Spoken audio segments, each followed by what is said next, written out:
Hello guys, let's start with our next video. इसमें हम cover करेंगे कमर्स, व्हाट इज़ कमर्स, उसका meaning and उसका स्कोप। Let's start. अब एक मान लो पर्सनालिटी है, ठीक है। अब उसकी एक्टिविटी अगर या तो वेल्थ के रिलेटेड हुई तो वो इकोनॉमिक एक्टिविटी हुई उसकी, ठीक है। अगर उसकी सोशल, रिलीजियस या स्पिरिचुअल वैल्यूज़ के रिलेटेड हुई तो उसकी नॉन इकोनॉमिक एक्टिविटी हुई हमारी।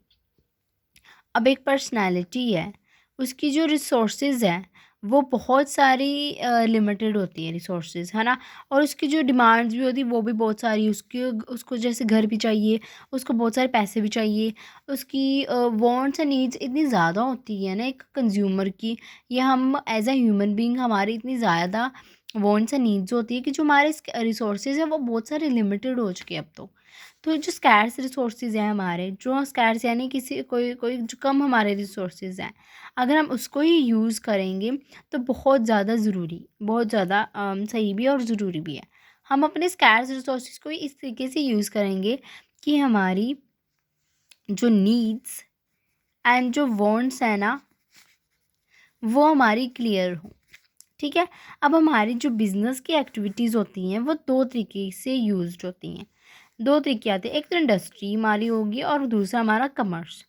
अब हम पढ़ेंगे मीनिंग क्या है हमारा कमर्स। वो था इंट्रोडक्शन, कि इंट्रोडक्शन में आप ये सब चीज़ें लिख सकते हो कि हमारी रिसोर्सेज इतनी ज़्यादा कम हो चुकी है, मतलब कि हमारे जो नीड्स एंड वांट्स हैं वही क्लियर नहीं हो रहे हैं, तो स्कैर्स रिसोर्सेज को यूज़ करेंगे ताकि हमारे जो नीड्स वांट्स हैं वो क्लियर हों।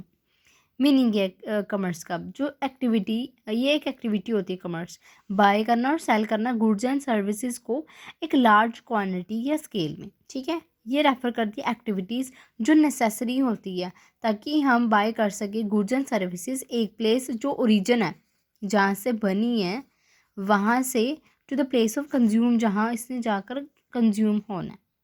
अब एक कोई डेफिनेशन आप मैंने इजी लिखी हुई, अकॉर्डिंग टू एमसी शुक्ला ने क्या बोला था कि कमर्स मींस द प्रोसेस होना, डिस्ट्रीब्यूशन करनी गुड्स एंड सर्विसेज की which are produced by industry, जो इंडस्ट्री प्रोड्यूस कर रही है गुड्स एंड सर्विसेज को, वही हमारी क्या है एक तरीके की कमर्स है।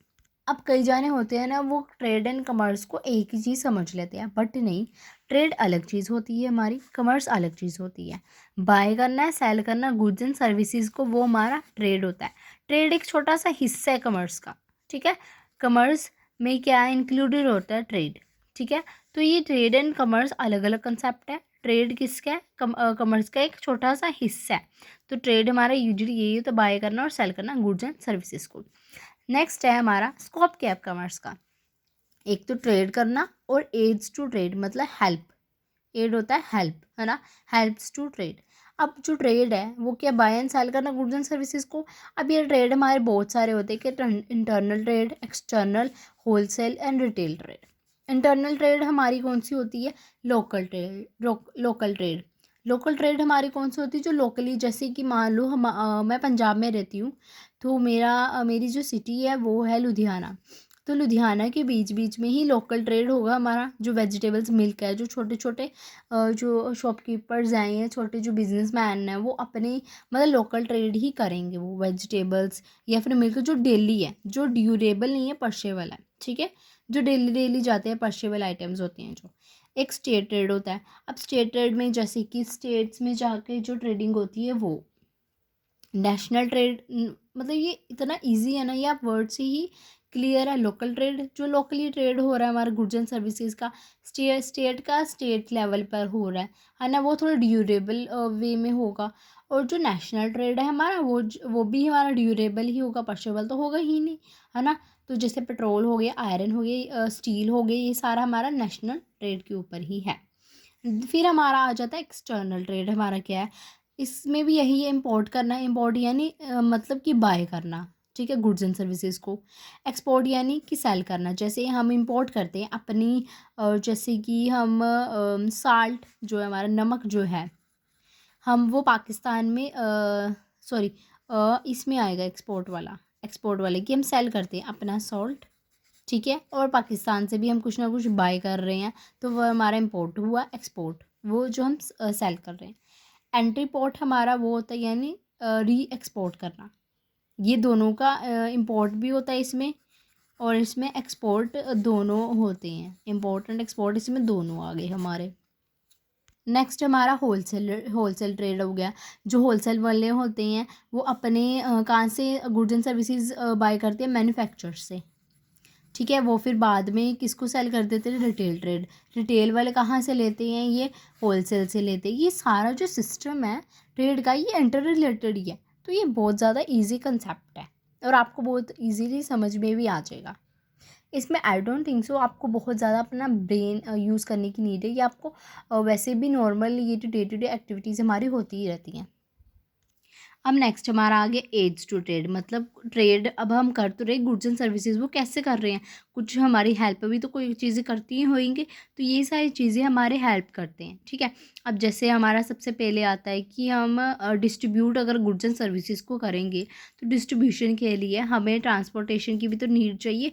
ये सारे देख लेना, जब मैं बोलूँगी ना ये इंटर रिलेट ही करेंगे एक दूसरे के साथ, तो बहुत ईजी हो जाएगा आपके लिए भी, क्योंकि हमने +1 +2 से पढ़ते आ रहे। बीकॉम में भी हमने, अगर आपने बीकॉम बीबीए करी होगी तो इसमें भी आपने ये पढ़ा ही होगा। जब हम डिस्ट्रीब्यूट करें गुड्स एंड सर्विसेज को तो हमें एक ट्रांसपोर्टेशन भी तो चाहिए होता है। तो ट्रांसपोर्ट के लिए हमें व्हीकल्स वगैरह ये सब चीज़ें चाहिए।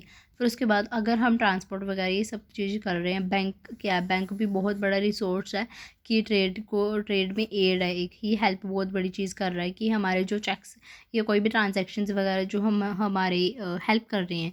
कि वे बैंक क्या होता है कि अपने जो हम पैसे डिपॉजिट भी कर सकते हैं, विड्रॉल भी कर सकते हैं। तो अगर हमें पेमेंट वगैरह करनी है तो बैंक से हम सिक्योरली पेमेंट दे भी सकते हैं अपने जो कस्टमर वगैरह है ये जिसे हम ले रहे हैं, और उनको दे भी सकते हैं। ठीक है, तो वेयर हाउस में क्या, अब गुड्स एंड सर्विसेज हमने ले तो ली हैं, अगर वो पर्शेबल है या देखो पर्शेबल होता है वो तो इजीली 1 डे में सेल हो जाते हैं। अगर वो ड्यूरेबल है तो कहीं ना कहीं हमें उनको स्टोर भी तो करना पड़ेगा। तो वेयर हाउस ये बहुत बड़ा एक हेल्प करता है कि वेयर हाउस में हम गुड्स एंड सर्विसेज जो ड्यूरेबल हैं 6 मंथ्स से लेके 1 ईयर तक हम स्टोर कर सकते हैं। एडवर्टाइजमेंट बहुत बड़ा एक हेल्प है, एड है कि हम ट्रेड में हेल्प करते हैं। एडवर्टाइजमेंट क्या करती है, हेल्प करती है कि अगर हम एडवर्टाइजमेंट किसी ब्रांड का कर रहे हैं, किसी भी चीज़ का एडवर्टाइजमेंट अपने कोई भी प्रोडक्ट कर रहे हैं, तो वो बहुत बड़ा हेल्प कर देगा कि लोग उसको देखेंगे। ठीक है, फिर और हमारे सेल्स बढ़ेंगे। तो एडवर्टाइजमेंट हेल्प करता है। कम्युनिकेशन, अब कम्युनिकेशन भी बहुत बड़ा एक साधन है। अगर हम बहुत अच्छे से कम्युनिकेशन ही नहीं हमारी अच्छे से हो रही, मान लो अगर दूर कहीं पंजाब से हमारा जो गुड्स हैं एंड सर्विसेज हमारी जाएगी दिल्ली तक, अगर दिल्ली में जा रही है, अगर हमारे कांटेक्ट ही नहीं उनसे हो रहा, तो हम कैसे अपने गुड्स एंड सर्विसेज उनको देंगे। ठीक है, हम अपना कैसे प्रोडक्ट उनको सेल करेंगे, ट्रस्ट एक बिल्डअप कैसे होगा, हमारा कम्युनिकेशन के थ्रू ही होगा। अब पैकेजिंग भी बहुत ही बड़ा रोल प्ले करती है। अगर हमारे गुड्स एंड सर्विसेज बहुत ज़्यादा हैं, अब कई होते हैं बहुत ज़्यादा जल्दी लीक कर जाते हैं। ठीक है, ऑयल वगैरह अगर हम इंपोर्ट या एक्सपोर्ट कर रहे हैं तो हमारे जो पैकेजिंग है वो भी बहुत सही तरीके से होना चाहिए। तो ये भी बहुत बड़ा रोल प्ले कर रहा है कि अगर ऑयली आइटम्स है तो उनको इस तरीके से पैक्ड करो कि वो लीक्ड ना हो। अगर वो लूज़ पैकिंग अगर उनकी अगर करो, कोई ऐसा प्रोडक्ट है जिनकी लूज़ होनी है, तो ये सारे इंटर रिलेटेड ही है एक दूसरे से और बहुत ईजी भी है। So this is all for it, thank you.